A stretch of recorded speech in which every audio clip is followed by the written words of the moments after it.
글로벌 비트 시간입니다.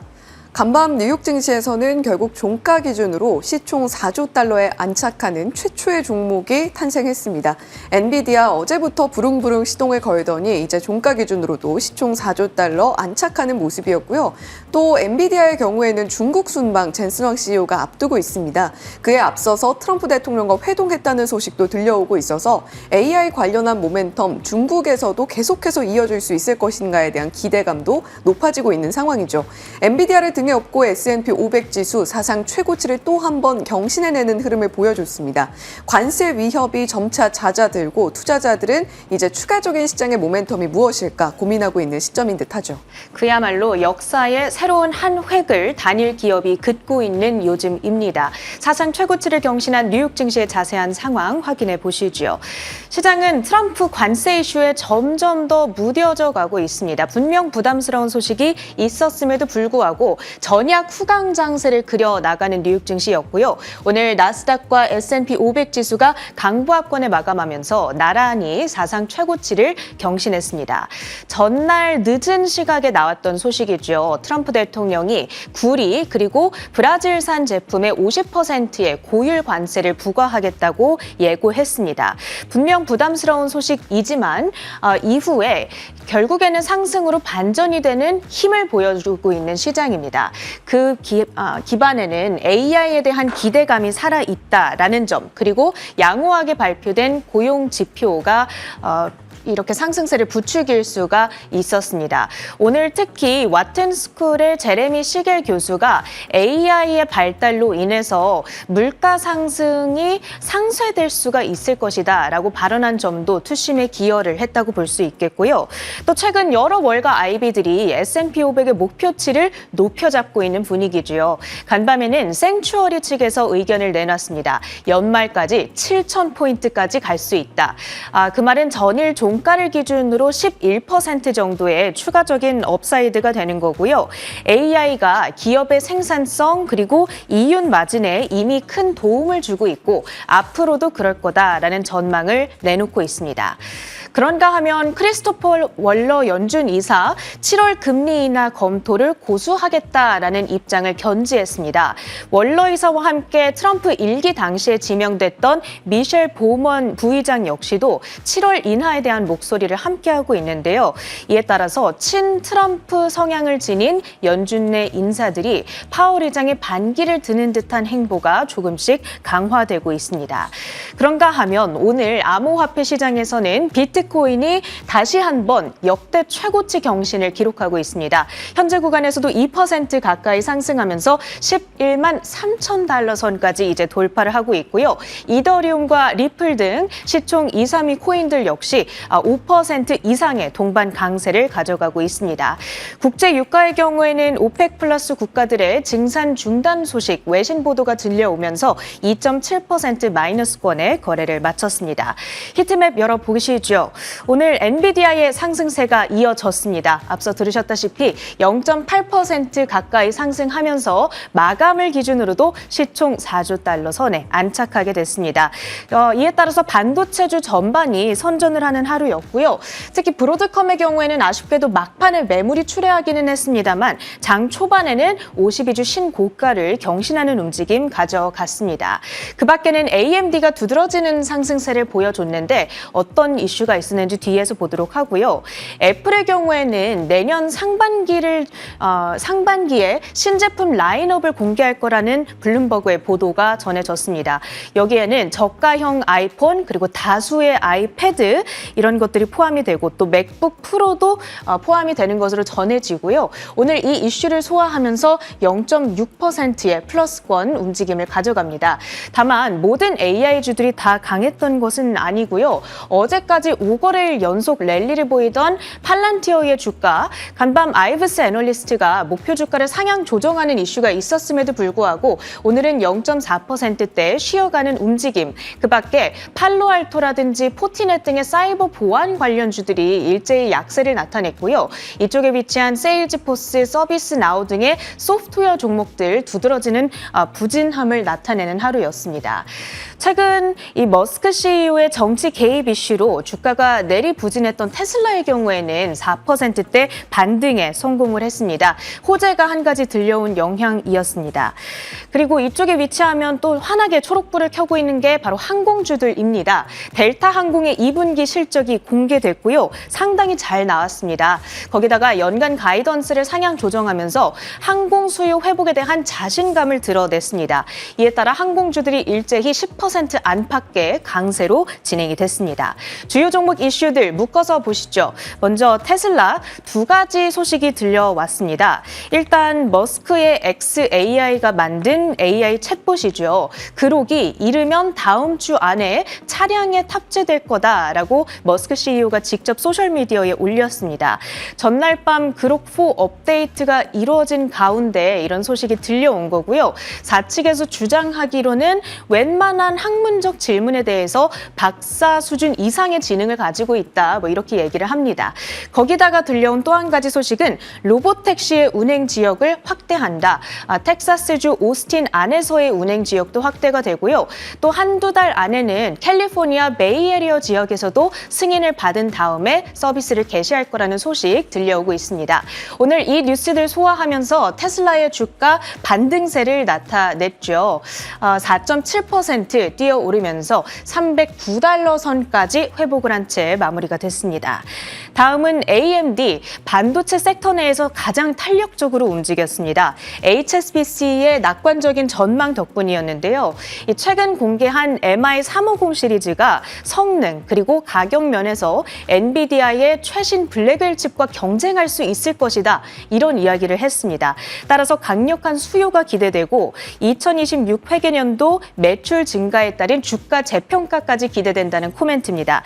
투자 의견을 보유해서 매수로 목표 주가는 100달러에서 무려 200달러로 2배 상향 조정을 했습니다. AMD의 주가 4.2% 뛰어오른 144달러대의 종가를 형성하고요. 다음으로 브로드컴의 경우에는 골드만삭스에서 긍정적인 의견이 들려왔습니다.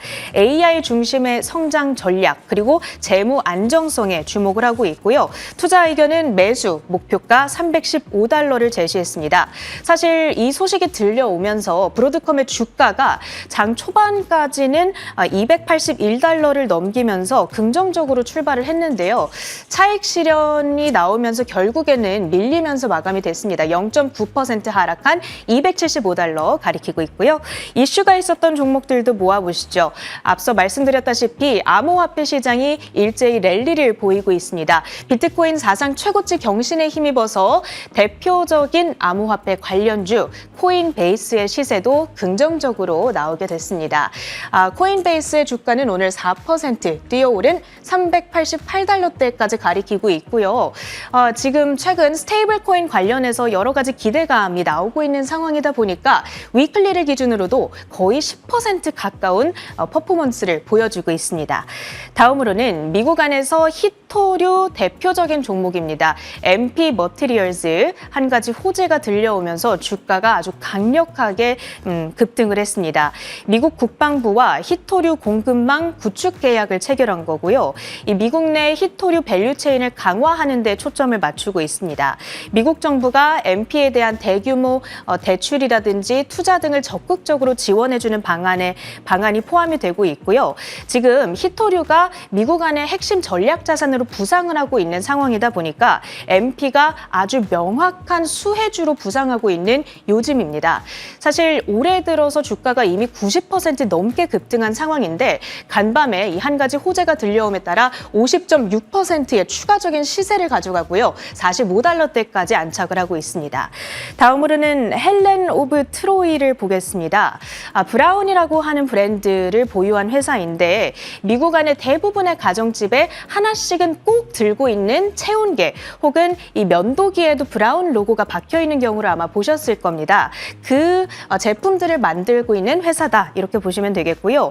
1분기 실적에서 예상보다 아주 큰 적자폭을 기록했습니다. 관세 부담으로 인한 매출 감소를 주요 원인으로 지목했는데 지금 이 헬렌 오브 트로이는 공급망의 중국 의존도가 매우 높거든요. 미중 갈등이 부각됨에 따라서 관세 리스크가 실적에 아주 크게 악영향을 미치고 있는 케이스로 우리가 봐야겠습니다. 지금 중국에 대한 공급망 의존도를 줄이기 위해서 노력하고 있기는 한데 여전히 2026 회계연도까지 실적에 따른 악영향이 예상된다라는 사측의 코멘트가 들려왔고요.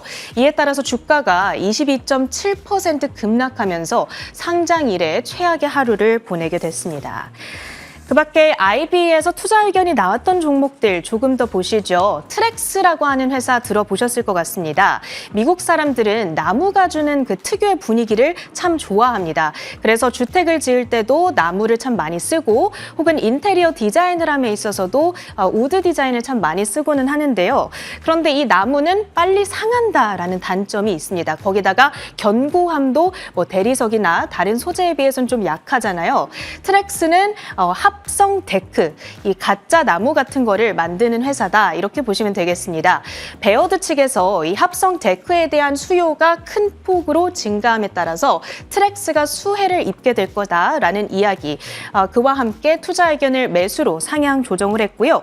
목표가도 기존 65달러에서 75달러로 높여 잡았습니다. 트렉스의 주가 6.4% 뛰어오른 64달러대의 종가를 형성하고요. 다음으로는 오라클입니다. 파이퍼 샌들러에서 커버리지를 업데이트했습니다. 이 기업들이 IT 지출, AI와 클라우드 인프라로 빠르게 이동하고 있으며 오라클은 그 핵심 수혜 기업 가운데 하나다라는 의견을 내놨고요. 투자 의견은 중립에서 비중 확대로 목표가를 특히 190에서 270달러로 대폭 높여 잡았습니다. 오라클의 주가 235달러대의 간밤 종가를 형성하고요. 그 밖에 특징주들도 모아봤습니다. 어제 마감 후에 속보로 전해드렸죠. WK 켈로그 시리얼 회사를 페레로 로쉐를 만드는 이탈리안 초콜릿 메이커 페레로가 31억 달러에 인수하는 데 합의를 했다. 이런 소식 들려왔습니다. 정규장에서도 30%의 폭발적인 시세를 그대로 이어갔고요. 최근 미국 안에서 아주 인기 있는 밈 주식으로 부상하고 있는 허츠 11.8%, 올해 들어 주가 120% 급등 중에 있습니다. 특징주 마무리하고요. 외신 헤드라인들 확인해 보시죠. 네, S&P 500 지수가 사상 최고치를 또 한 번 경신을 했습니다. 그런데 지금 월가 안에서는 여러 가지 정책들이 조금 혼조가 되어 있다라고 이야기를 하고 있죠. 관세 인상에 대한 우려감 여전히 시장에 상존은 하고 있는 상황이고요. 그와 함께 연준이 어떠한 재정 정책을 펴면서 미국 정부 부채를 줄이게 되는 방향으로 나아가게 될 것인가에 대한 우려감도 있는 상황입니다. 연준 안에서는 어제 이 시간에 전해드렸다시피 앞으로 금리 정책을 어떻게 책정해 나갈 것인가에 대한 이견이 좀 분분하게 나타나고 있다라는 이야기 전해드렸는데요. 이러한 모순적 리스크 속에서 신고가를 경신하는 흐름을 과연 우리 투자자들은 어떻게 받아들여야 되는가에 대한 고민이 분명히 필요한 시점이기는 합니다. 자, 그런 가운데 월러 이사 상당히 매파적인 발언을 내놨는데요. 연준의 대차 대조표에 장기물이 너무 많다, 단기물을 늘려야 한다라고 이야기를 했는데 이는 연준의 향후 유동성 축소 가능성을 시사하는 발언이기도 해서 시장에 미치게 되는 충격파가 없는지는 지속적으로 살펴보셔야 되겠습니다. 그런 가운데 30년물 국채 입찰이 진행이 됐는데요. 전반적으로는 무난한 수요였다라는 분석입니다. 3년물에 이어서 10년물, 30년물까지 국채 입찰이 진행이 됐는데 3년물의 경우에도 수익률이 예상을 소폭 하회하는 모습이었고 일단 30년물도 전반적으로 수익률이 예상을 소폭 하회하면서 무난한 수요를 보였다라는 이야기가 나오고 있습니다. 신규 실업 청구 건수 22만 7천 건으로 전주 대비 줄어드는 모습을 보여줬습니다. 그 말인즉슨 신규 실업이 계속해서 줄어들면서 고용 지표가 개선되고 있다라는 시그널로도 받아들일 수가 있는데요. 일단 7주의 최저치를 기록한 것은 반갑게 여길만 하나 다만 지금 연속 실업 수당 청구 건수의 경우에는 지속적으로 감소세로 돌아서지 못하고 있다는 점은 투자 포인트로 삼아 보셔야 되겠습니다. 오펙 플러스가 10월에 들어서면 증산을 중단할 가능성이 있다라는 보도가 나왔습니다. 이에 따라서 WTI 원유 선물 급락세를 보였고요. 2.7% 하락, 66.57달러에 거래를 마쳤습니다. 자, 그렇다면 매파로 돌아선 월러이사의 발언을 우리가 어떻게 좀 해석을 해야 될지 자세히 들여다보겠습니다. 대차대조표에 장기물이 너무 많다. 단기물을 늘려야 한다라는 것이 핵심이었고요. 장기 자산은 2조 3천억 달러의 이 통화 부채에 대해서만 보유해야 된다. 장기 자산의 보유 축소에 대한 가능성을 시사하는 모습을 보여줬습니다. 그동안 크리스토퍼 월러 이사의 경우에는 상당히 비둘기파적인 인물로 분류가 됐었고요. 거기에 트럼프 대통령 일기 당시에 임명을 했던 지금 현재는 부의장이 된 미셸 보우먼 부의장까지 연준 내에서 강력한 비둘기파로 분류가 되고 있습니다. 물론 보우먼 부의장의 경우에는 이사 시절에는 상당히 매파적인 인물이기는 했었죠. 자, 이런 가운데에서 월러 이사의 발언은 QT를 더 세게 해야 한다라는 발언으로 해석이 되고 있고요. 시장에는 매파적인 메시지를 던져준 셈이기도 합니다. 자, 그렇다면 이 매파로 선회한 월러 이사의 발언 안에서 우리가 어떠한 포인트들을 좀 삼아봐야 될지도 정리를 해봤습니다. 일단 세 가지 포인트가 있을 텐데요. 연준의 자산에 장기물이 너무 많다. 그리고 3조 3천억 달러의 지준금을 2조 7천억 달러까지 줄여야 된다라고 이야기를 하고 있고요. 그리고 단기채 중심으로 자산을 재편하되 다만 좀 속도는 천천히 예측 가능하게 흘러가야 된다라는 이야기를 함께 강조했습니다. 결국에 네 가지, QT 강화, 장기채를 줄인다, 단기채로의 재편이 있을 것이다. 그리고 정책 명분까지도 함께 제시를 했는데요. QT를 강화한다라는 것은 결국에 연준의 시장에 풀리는 유동성을 줄이겠다라는 축소 의지를 반영하는 셈이고요. 장기채 매도 가능성이 올라간다라는 점, 그리고 시장의 금리 구조에 영향을 줄 수 있는 단기채 재편이 이루어질 수 있다라는 점 투자 포인트로 삼아 보셔야 되겠습니다. 이러한 발언의 근거로는 연준의 현재 적자 논란이 있는데 정책 실수가 아니라 보유자산 구조의 문제가 근본적으로 있다라는 것을 강조한 셈이기도 하죠. 자, 그렇다면 투자자들로서는 어떤 투자 포인트들 추출을 해봐야 될까요? 월러 이사 발언에서 투자 포인트들 뽑아봤습니다. 연준 자산의 축소를 강화한다라는 것은 결국 시장 유동성 감소로 이어지겠고요. 금리 압력이 늘어난다라는 반증이기도 합니다. 장기채 보유 축소는 장기채 가격 하락, 그러니까 장기물의 국채 금리가 부담이 될 수 있다라는 이야기가 되고요. QT 종료 기대감이 후퇴하면서 연준이 유동성을 쉽게 풀지 않겠다라는 시그널을 시장에 던져주고 있는 셈입니다. 지금 7월 FOMC에서 어떤 결과를 받아들게 될 것인가, 물론 7월 인하론 자체는 굉장히 많이 후퇴해 있는 상황이기는 합니다만 연준의 전반적인 정책 기조 자체에 영향을 주게 되는 발언일지 저희가 좀 긴장감을 가지고 지켜봐야 되겠고요. 이러한 비둘기파의 매파와는 시장의 센티멘탈에 영향을 크게 줄 수 있는 요인이라는 점도 함께 참고를 해보셔야 되겠습니다. 자, 매파 연준의 투자 포인트까지 짚어봤고요. 그런 가운데 고용 데이터도 저희가 받아들었습니다. 매주 나오고 있는 신규 실업수당 청구 건수, 일단 이 한 주 자체 데이터는 긍정적으로 나왔습니다. 신규 실업수당 청구 건수는 23만 3천 건에서 22만 7천 건으로 오히려 줄어드는 모습을 보여줬고요. 4주 연속 감소세, 7주의 최저치를 기록하고 있습니다. 그런데 문제가 되는 부분은 지금 이 연속 실업수당 청구 건수 부분이죠. 지속적으로 그래프가 위쪽을 향하는 것을 살펴볼 수가 있습니다. 연속 실업수당 청구 건수는 계속해서 구직을 하지 못하는 사람들이 늘어나고 있다는 것을 반증하고 있는데요. 196만 5천 건으로 발표가 됐습니다. 2021년 이후에 최대치 수준, 팬데믹에 들어섰던 때만큼 지금 연속 실업 자체는 늘어나고 있다는 점 경계를 해보셔야 되겠습니다. 하지만 이런 시그널에도 불구하고 S&P 500 지수는 사상 최고치 영역을 또 한 번 경신해냈죠. 그 안에서 우리가 지켜볼 만한 포인트는 S&P 500이 다시 과매수권에 재진입하고 있다는 점입니다. 어제도 전해드렸습니다만 S&P 500 지수가 지금 현재 과매수권 부근에서 움직이고 있다고 말씀을 드렸는데 다시 이 빨간 선을 넘어서는 모습을 간밤의 흐름에서 확인이 가능했다는 점도 우리가 염두에 두고 투자를 하셔야 되겠죠.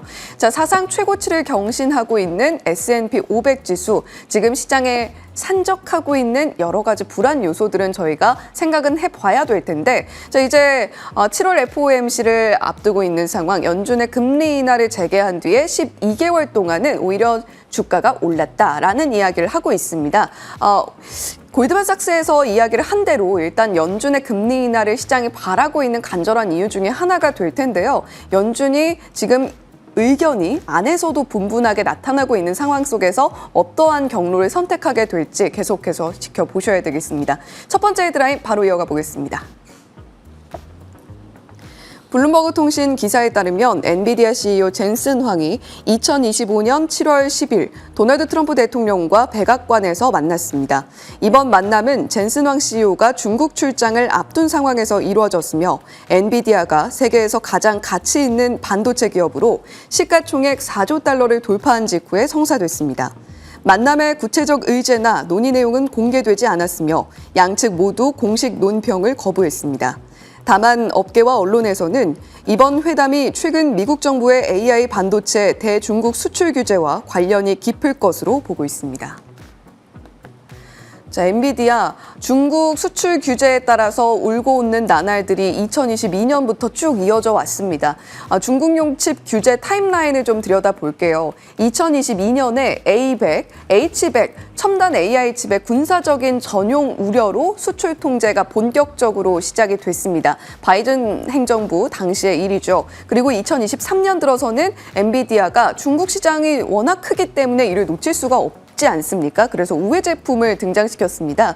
규제 기준에 맞춘 A800, H800 등 중국 전용 칩을 개발했는데 그럼에도 불구하고 중국의 수출은 안 된다라는 미국 정부의 입장을 선회시키긴 좀 어렵긴 했죠. 하지만 그럼에도 불구하고 제3국을 통해서 중국으로 유입이 되는 칩들의 물량이 상당히 또 있었고 중국에 들어갈 수 있는 공식적으로 라이센스를 받은 칩들이 있었기 때문에 엔비디아의 중국 매출이 완전히 배제되지는 않는 상황이었습니다. 그런데 2024년, 특히 2025년 들어서 트럼프 행정부 2기가 발족을 하면서 반도체 장비뿐만이 아니라 반도체 설계 소프트웨어까지도 규제가 확대되는 모습이었죠. 그리고 계속해서 반도체 관련한 관세 여부도 계속해서 건드리고 있는 트럼프 대통령입니다. 규제 범위가 확대되고 있는 와중에 일부 규제의 경우에는 완화가 일시적으로 되기도 했고요. 그 대표적인 게 반도체 설계 소프트웨어, EDA 소프트웨어 부분입니다. 중국 매출에 대한 급감 우려로 지금 현재 중국의 저성능 칩 개발 등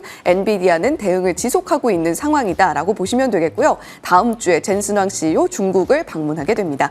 자, 그런 가운데 TSMC가 6월 매출을 발표를 했는데요. 5월 대비로는 17.7% 매출이 오히려 줄어드는 모습을 보여줬습니다. 엔비디아의 승승장구와 함께 TSMC, 대만의 미디어텍 같은 기업들이 계속해서 주가 상승과 함께 매출 성장세를 만들어냈었죠. 6월 매출은 2,637억, 1,000만 달러의 대만 달러로 발표가 됐습니다. 매출 감소 요인은 환율 효과 그리고 분기 말의 재고 조정 때문이었다라고 코멘트를 내놓기도 했는데요. YOY 기준으로는 여전히 성장세 이어가고 있습니다. 26.9%, 2024년 6월 대비로는 오히려 20% 넘는 성장세를 또 한 번 보여줬고요. 상반기 1월부터 6월 사이의 누적 매출은 1조 7천억 대만 달러로 YOY 기준 40% 성장세 이어나가고 있는 TSMC입니다. TSMC의 6월 매출까지 저희가 확인을 해봤고요. 그런 가운데 계속해서 추론 모델들을 발표하고 있는 하이퍼스케일러들입니다. 그 와중에 앞서서 체리넨코가 전해준 것처럼 로보택시에 그록4가 탑재가 된다 이런 이야기도 전해주었습니다만 xAI가 공개한 그록4 성능이 어느 정도 될까 들여다보니까요. 초기 그록3보다 추론 능력이 오히려 10배나 늘어나는 모습을 보여주면서 가파른 성장세, 성능의 가파른 성장세를 보여주고 있습니다. 일론 머스크 CEO 내년까지 새로운 기술 발견을 기대하고 있다라는 코멘트도 함께 내놨으니까요.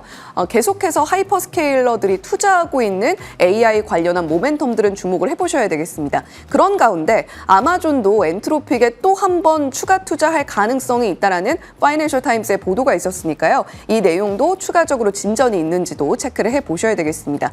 두 번째 소식은 공교롭게도 아마존 관련한 소식이네요. 함께 확인해 보시죠.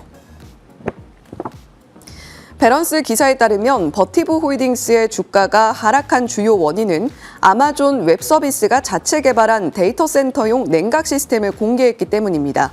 AWS는 그동안 버티브와 같은 외부 공급업체의 첨단 액체 냉각 시스템에 의존해 왔습니다. 하지만 이번에 자체적으로 하이브리드 냉각 시스템 IRHX를 개발해 엔비디아의 최신 AI 서버용으로 공급한다고 발표했습니다. 이 IRHX 시스템은 AWS와 엔비디아가 공동 개발했으며 서버 내 GPU 칩에 직접 냉각액을 공급하는 콜드 플레이트 방식과 열을 외부로 배출하는 팬 코일 방식의 공랭을 결합한 하이브리드 구조입니다. 데이터 센터에서 워낙 많은 열이 발생을 하고 그 열을 식히는 부분에 있어서 굉장히 공을 들여야만 AI 데이터 센터가 원활하게 돌아갈 수 있기 때문에 기존에 사용했던 공냉 방식에서 더 나은 냉각 방식이 없을까를 계속해서 고민하고 있는 시기입니다. 그런 과정에서 액침 냉각에 대한 이야기도 나오고 있고요. 이번에 AWS와 엔비디아가 협업한 방식은 하이브리드 방식, 공냉식과 액침 냉각을 좀 이렇게 같이 섞어서 이야기를 하고 있는 셈입니다. 그런데 버티브 홀딩스의 주가가 간밤에 6% 가까운 낙폭을 보여줬죠. 그나마 좀 회복한 게 6%의 낙폭입니다. 일중 흐름이고요. AI 서버용 냉각에 아마존이 뛰어든다라는 소식에 냉각 솔루션의 대표 주자인 버티브 홀딩스의 주가가 꺾이게 된 겁니다. 최근 한 달 시세로는 여전히 11.3% 상승을 유지하고 있고요. YTD 수익률도 플러스권 6.3% 강세 흐름을 유지하고 있는 버티브 홀딩스인데 아마존 웹 서비스에 새로 뛰어드는 냉각 시스템과 버티브 홀딩스의 주가 어떠한 연관이 있을까? 지금 버티브는 이쪽에 자리하고 있습니다. 이쪽뿐만이 아니라 버티브는 냉각 솔루션 전반을 제공하고 있기 때문에 많은 부분에 이름이 함께 들어가 있는 부분을 확인할 수가 있는데요. 아마존 웹 서비스와 엔비디아의 이번 협업 방식이 버티브 홀딩스의 주가에 장기적으로 그렇게 크게 영향을 미치진 않을 것이다 라는 분석도 있는 만큼 함께 참고해 보시면 좋겠습니다. 데이터 센터 냉각 관련 기업들 전반적으로 주가가 내림세를 나타냈습니다만 관련 기업들 어떤 것들이 있는지 한 번 더 체크해 보시면 좋겠네요. 글로벌 비트 전해드렸습니다.